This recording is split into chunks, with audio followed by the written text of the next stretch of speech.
Assalamualaikum warahmatullahi wabarakatuh. Halo semuanya, semoga kita semua dalam keadaan sehat ya. Hari ini kita akan membahas materi IPS tentang peta.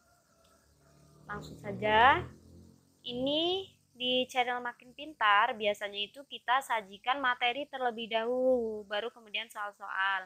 Kalau ini kita balik ya, ini kita soal dulu, baru nanti pembahasan dan jawabannya. Ini ada tugas mandiri, ada 5 soal. Soal yang pertama, apa saja yang bisa digambarkan dalam suatu peta?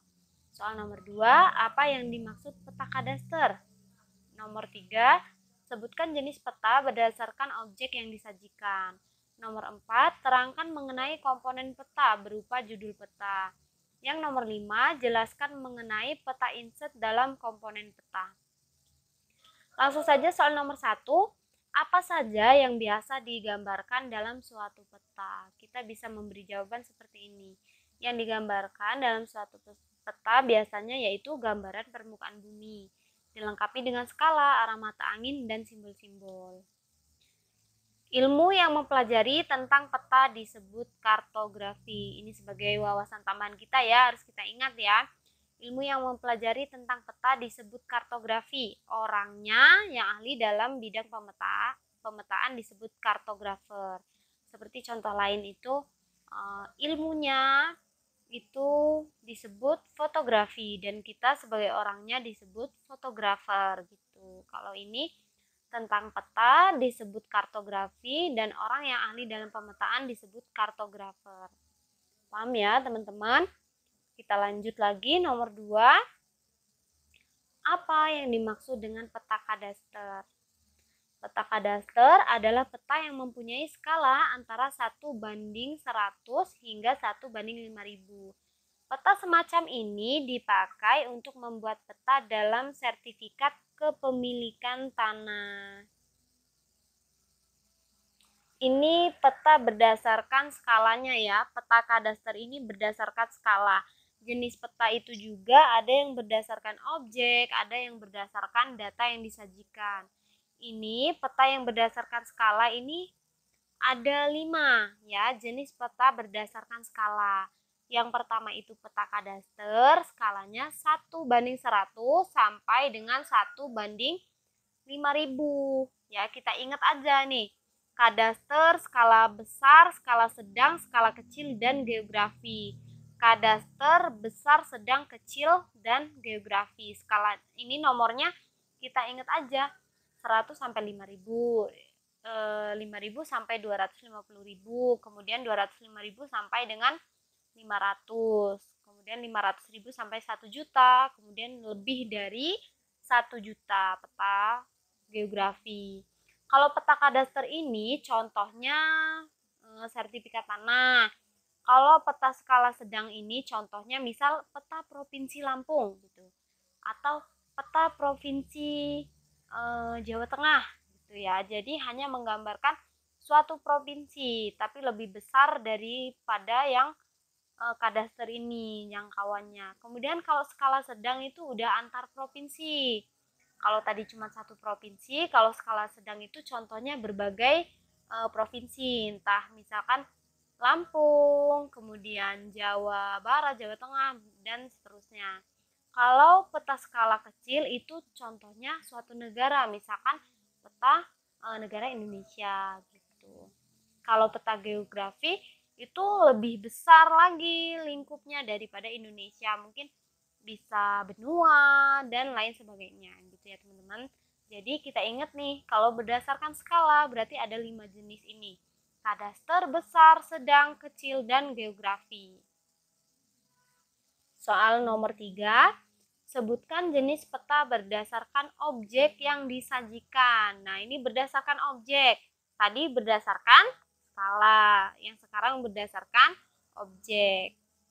Itu ada 2 ya, berdasarkan objek ini ada 2. Yang pertama itu peta statis.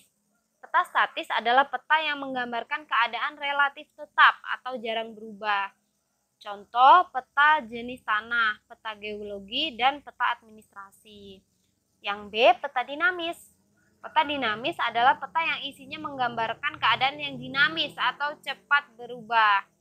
Contoh peta transmigrasi, peta tata guna lahan, dan peta cuaca.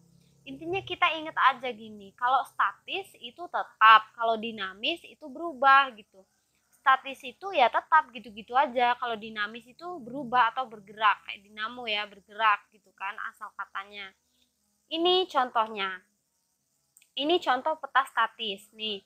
Peta jenis tanah Kecamatan Tawangmangu. Nih, yang warna ungu ini jenis tanahnya latosol. Ya, yang kuning ini regosol. Ini peta statis atau peta yang tetap, nggak berubah-ubah dalam waktu yang singkat. Nggak mungkin kan hari ini yang ungu ini jenis tanahnya besok berubah jadi kuning, atau yang tadinya latosol jadi berubah jadi regosol gitu kan nggak mungkin ya. Ini namanya peta statis. Atau ini peta geologi, ini peta Indonesia. Nggak mungkin kan Kalimantan besok pindah ke Papua, tuker tempat gitu kan, enggak kan. Nah, ini contoh peta yang dinamis atau yang berubah-ubah. Ini contoh peta pemetaan persentase penduduk miskin per provinsi tahun 2011. Bisa jadi nanti 2012, 13, 14 dan seterusnya ini pasti berubah karena masyarakatnya itu kan keadaan ekonominya berubah, jumlah penduduknya juga berubah, jadi datanya juga pasti berubah gitu. Kemudian ini juga contoh peta dinamis. Contoh ini peta analisis curah hujan. Jadi misal di suatu daerah hari ini diperkirakan hujan, bisa jadi besok tidak. Jadi petanya kan selalu berubah-ubah gitu. Paham ya teman-teman?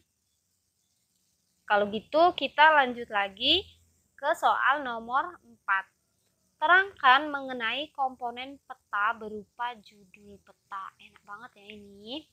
Kita bisa jawab, judul peta harus menggambarkan isi dan karakteristik peta yang digambar. Penempatannya bisa di mana saja selama tidak mengganggu makna dari peta dan masih berada pada garis tepi peta. Nah, itulah jawabannya. Ini contohnya ya. Nih, peta yang tadi.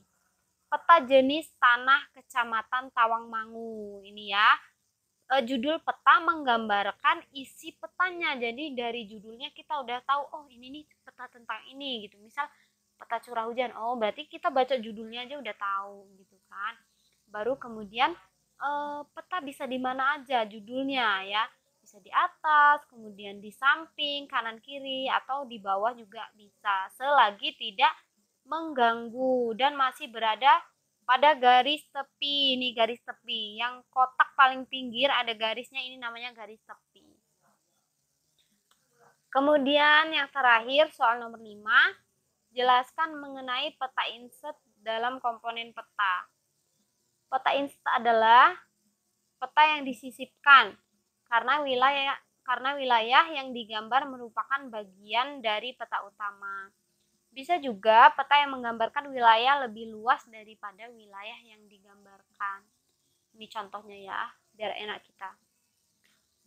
Ini contoh satu pulau. Bagi orang yang sudah familiar dengan Indonesia pasti ini tahu kan, ini bagian dari Indonesia, ini sebelah kanannya apa, sebelah kirinya ini apa.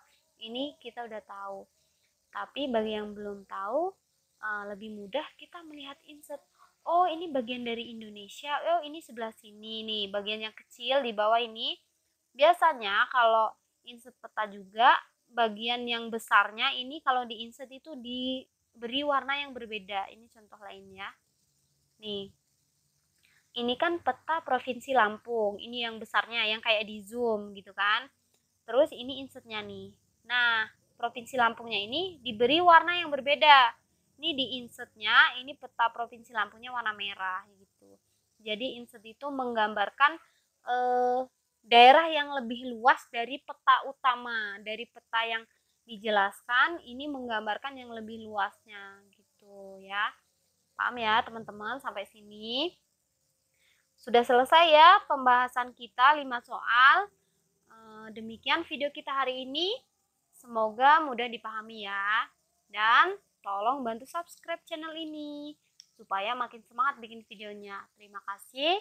Semangat belajar supaya makin pintar. Wassalamualaikum warahmatullahi wabarakatuh.